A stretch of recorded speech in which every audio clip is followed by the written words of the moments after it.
ปีไรก็ได้แบบนั้นอันนั้นในบริหารเปลี่ยนราชการซักท่านอาจารย์นั่นสิเกิดหมอก็ถามคนจนเมื่อยคนนั้น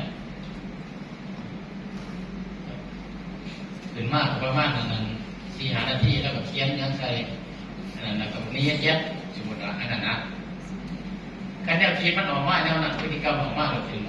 ฉะนั้นคือสร้างสร้างสภาพการเตือนไว้ของบุคคลในสมสิทธิภาพขณะงานอีกนั่นแล้วเราจะเรียกว่าเท่านั้นเนาะฉะนั้นในช่วงเข้าถึงปีเยี่ยนี้ให้เต้าร่วมกันได้ครูอาจารย์โดยเฉพาะเป็นคณะนำสมสิทธิภาพของเราตรงนั้นไปใส่เบิ่งปวดกาคือข้อผู้เห็นในใส่หน้ายังต่างๆอยู่ไกลอยู่ยังต่างๆอยู่เยี่ยมเลยเยี่ยมเช่นเราไม่เยี่ยมเลยไม่บอกมันต้องปรับปรุงสภาพแวดล้อมของตนเองรักษาความสะอาดอนามัยการยุ่งไล่ยังต่างๆสีโทษยังต่างๆเนี่ยความหมายว่าจะไปวิเคราะห์กรอบแนวนั้นแนวคิดตั้งหนาอันนี้ย่ำเชียร์อนามัยย่ำไรนะโรคเงินแก่โรคไฟอะไรก็ไม่ได้4-5 คนก็มีหนักมากยากทับชาติตัวเป็นขบวนไปกับบัวถือยังสมมติว่าอันนั้นไม่ได้คิดเก่าเห็นบ่ไม่ได้คิดอยู่เจ้ามันต้องเฮ็ดดีเฮ็ดพอกับหัวขอที่พ่อเขายกขึ้นสีอนามัยสีกระบวนการนี้ก็เป็นเฮ็ดดีเฮ็ดพอไปเลยเพราะว่าคนมีทิศทางที่ถูกต้องแล้วก็อยากให้มีความสะอาดมีความสวยงามอยากทำประกันสุขภาพชีวิตนี่แต่การท่านห้องอนามัยปลาโวเกือพวกเงี้ยนโวเกืออันนั้นโตต่างกับพี่แต่คนแต่ยังใส่นะมันยังไม่ใช้น้ำมันนะคือคนแบบโบราณโบทูมันก็เป็นผลกระทบหนึ่งยังไงในความรู้สึกของผู้ก็ฉะนั้นเราก็เลยได้เบิ่งเลิกขึ้นขนาดนั้นเลยในน้ำพาดูการปวดหอมตนเองโตตามกระดานดำยังกระตามมีความกรอบก็เลยอันได้เปเพ่ได้สองแป้งในช่วงนี้นะว่าให้ทาในหอดวันที่2เลย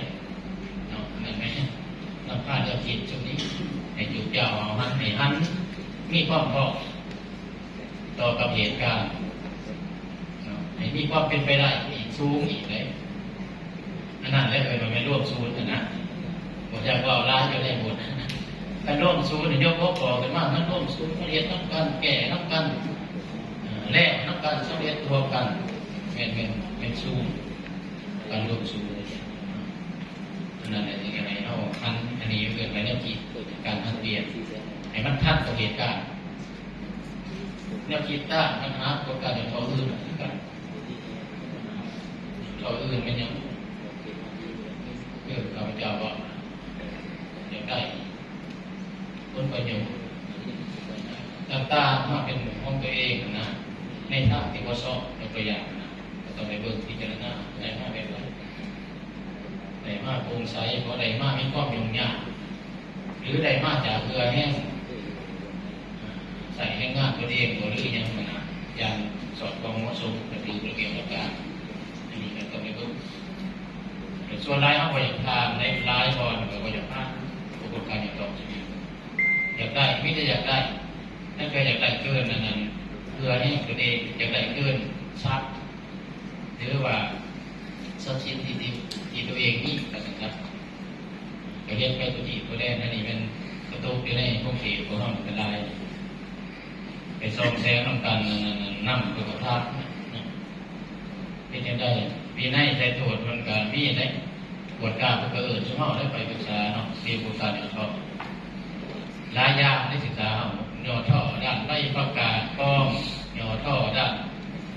แล้วคะแนนป้อมย่อท่อยากนะครับอันบ่ถือให้ท่านมาถือไอ้สิ่งนี้นะเดี๋ยวก็ยากเนาะเกี่ยวกับประชุมห้องอันนี้ก็ต้องได้เบิ่งกำแหน่งเบิดสมศิษย์พระพนักงานที่ได้โอเคเขาห้องเอกนายย่อท่อแต่ตัวเองยังประเดี๋ยวนี้ผ้านักเรียนย่อท่อนะตัวอย่างเป็นแบบเป็นอย่างนี้พอดี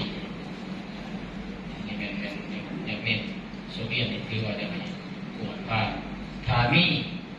ถ้ามีปัญหาตกเข้าสู่สภาพกระบวนการจัดการต่างๆต้องได้พิจารณาแก้ไขในรายตั้งเลือกในแก้ก็จะตั้งเลือกเรื่องนี้มีความเป็นไปได้ที่จะกลับคืนสู่สภาพปกติร่วมกระบวนการ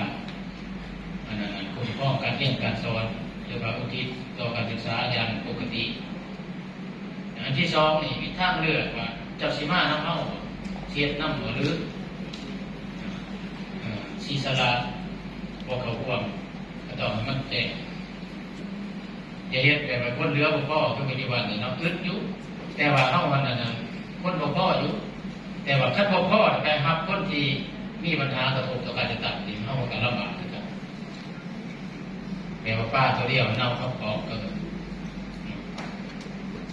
กบชิมเช้าตัวเต้นนองแดงมันตัวเดียวเน่าอยู่หั่นก็เหม็นก็